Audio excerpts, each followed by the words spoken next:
దానికి ఆమె శంతనుడితో మరో మాట మాట్లాడకుండా, మహారాజా, మీకు నన్ను వివాహం చేసుకోవాలని ఉంటే నేను దానికి అంగీకరిస్తాను. కానీ నాది ఒక చిన్న నియమం. మనకి వివాహం జరిగిన తరువాత నేను ఏం చేసినా నాకు అడ్డు చెప్పకూడదు, ప్రశ్నించకూడదు. ఒకవేళ అలా ప్రశ్నిస్తే లేదా అడ్డుపడితే ఆ క్షణమే మిమ్మల్ని విడిచి వెళ్ళిపోతాను అని చెప్పింది. ఇది విన్న శంతనుడికి తన తండ్రి ప్రతీపుడు తనతో చెప్పిన మాటలు గుర్తుకు వచ్చాయి. ప్రతీపుడు శంతనుడిని హస్తినాపురానికి యువరాజుని చేసిన తరువాత తాను తపస్సు చేసుకోవడానికి బయలుదేరి గంగా నది తీరాన తపస్సులో కూర్చుంటాడు. అప్పుడు ప్రతీపుడిని చూసిన గంగాదేవి ప్రతీపుని వద్దకు వెళ్లి అతడి కుడి తొడ మీద కూర్చుంటుంది.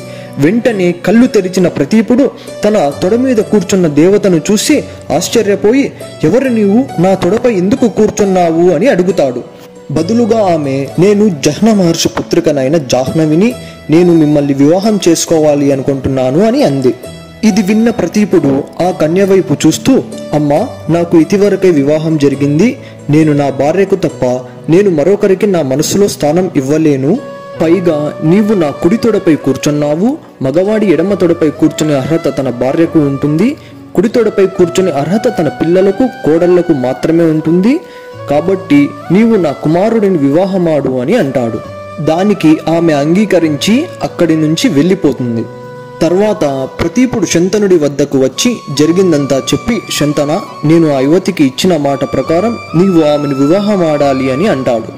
దానికి శంతనుడు సరే అంటాడు. కానీ ఆమెను ఎలా గుర్తించడం అని అడుగుతాడు. అప్పుడు ప్రతీపుడు, ఆమె నీకు గంగానది తీరాన కనపడుతుంది. ఆమెను చూసిన వెంటనే నీకు తెలియకుండానే నీ మనస్సు ఆమె పట్ల ఆకర్షించబడుతుంది. ఆమె ఏం చెప్పినా కాదనకుండా ఒప్పుకొని ఆమెను వివాహమాడు అని అంటాడు. తండ్రి చెప్పిన ఆ కన్య ఈవిడే అయుంటుందని గ్రహించిన శంతనుడు గంగాదేవి చెప్పిన నియమాలకు అంగీకరించి ఆమెను అత్యంత వైభవంగా వివాహం చేసుకుంటాడు. ఇలా వివాహమైన సంవత్సరానికి ఒక మగబిడ్డ జన్మిస్తాడు. ఆ బిడ్డను చూసి శంతనుడు ఎంతో సంతోషపడతాడు. తన వంశ వారసుడు హస్తినాపురానికి యువరాజు జన్మించాడని ఆనందంతో పరవశించిపోయాడు. కానీ ఆ సంతోషం ఎక్కువ సమయం నిలవలేదు.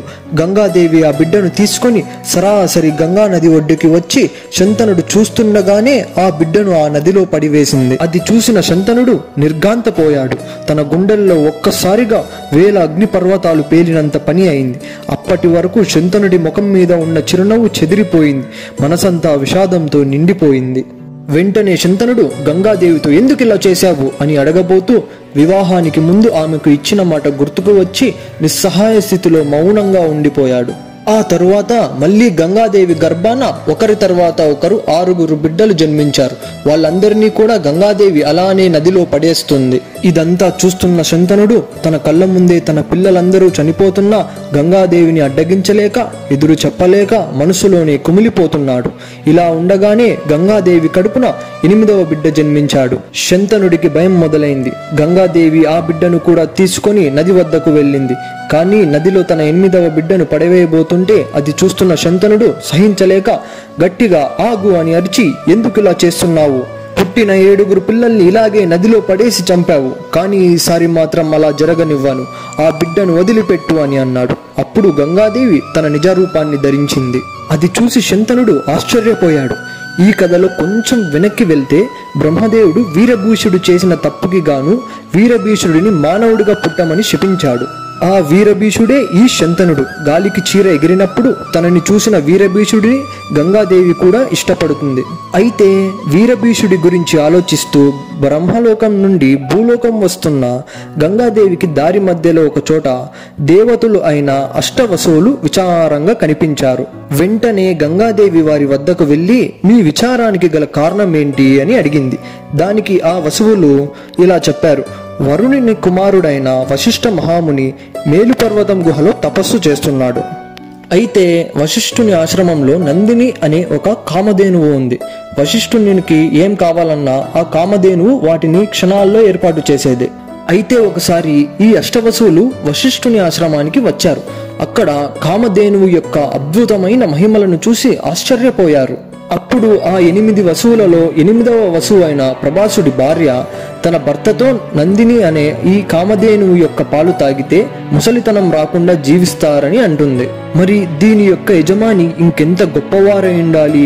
కాబట్టి ఈ కామధేనువును నా ప్రాణ స్నేహితురాలికి కానుకగా ఇవ్వాలి అని కోరిక కోరింది. దానికి మిగిలిన వసువులు కూడా వంత పలికారు. దీంతో ప్రభాసుడు ఆ కామధేనువును పట్టుకుని దొంగతనంగా తీసుకురాబోయాడు. అయితే ఈ విషయం తపస్సులో ఉన్న వశిష్ఠుడు తన దివ్య దృష్టితో కనిపెడతాడు. వెంటనే వశిష్ఠ మహాముని అక్కడ ప్రత్యక్షమై అష్టవసుల వైపు చూస్తూ కోపంగా, మీరు దేవతలు అయ్యుండి ఇతరుల సొమ్ముకి ఆశపడి నీచమైన దొంగతనానికి పాల్పడ్డారు. కాబట్టి మీరు మీ దైవత్వాన్ని కోల్పోయి భూమి మీద మానవులాగా పుడతారు అని శపిస్తాడు. వెంటనే ఆ అష్టవసువులు ముని కాళ్ళ మీద పడి, మహాత్మా, ఈ కామధేనువు యొక్క దివ్య మహిమలు చూసి మాలో దీనిని ఎలాగైనా సొంతం చేసుకోవాలి అన్న గర్వం పెరిగింది. అందుకే మేము ఈ తప్పుకి పాల్పడ్డాము. మా తప్పుని మన్నించి మా శాపాన్ని వెనక్కి తీసుకోండి అని వశిష్ఠుణ్ణి వేడుకొన్నారు. దానితో ముని కోపం చల్లారి వసువుల వైపు చూస్తూ, మీలో 7 వసువులకు మానవులుగా పుట్టిన వెంటనే శాప విమోచనం కలుగుతుంది. కానీ ఈ కామధేనువును దొంగతనంగా తీసుకువెళ్లడానికి ప్రయత్నించిన ఈ ప్రభాసుడు మాత్రం భూమి మీద సంతానహీనుడిగా తన పూర్తి జీవితాన్ని గడుపుతాడు అని అంటాడు. ఇలా వశిష్ఠుడు తమకు ఇచ్చిన శాపం గురించి వివరిస్తూ, వసువులు గంగాదేవితో, అందువలనే మేము భూమి మీద జన్మించడానికి ఒక పుణ్యవతి గర్భం కోసం చూస్తున్నాం. ఇంతలో మీరు దర్శనమిచ్చారు తల్లి అంటారు. వీరభీషుడు భూమి మీద శంతనుడిలా జన్మిస్తాడు.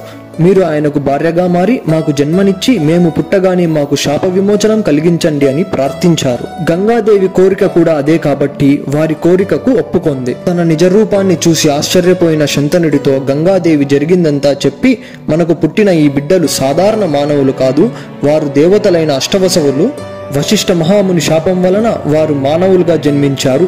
వారికి ఇచ్చిన మాట ప్రకారం 7 వసువులని గంగలో వేసి వారి శాప విమోచనం కలిగించాను. కానీ ఈ 8వ బిడ్డను గంగలో వేయబోతుంటే మీరు అడ్డుకొన్నారు. మన వివాహానికి ముందు నాకు ఇచ్చిన మాటను మీరు అతిక్రమించారు. కాబట్టి నేను మిమ్మల్ని వదిలి వెళ్ళిపోతున్నాను. ఈ బిడ్డను కూడా నాతోనే తీసుకువెళ్తున్నాను. వీడిని అత్యంత పరాక్రమవంతుడిగా గొప్పవాడిగా తీర్చిదిద్ది తిరిగి మీకే అప్పగిస్తాను అని చెప్పి గంగాదేవి అక్కడి నుంచి మాయమైపోతుంది.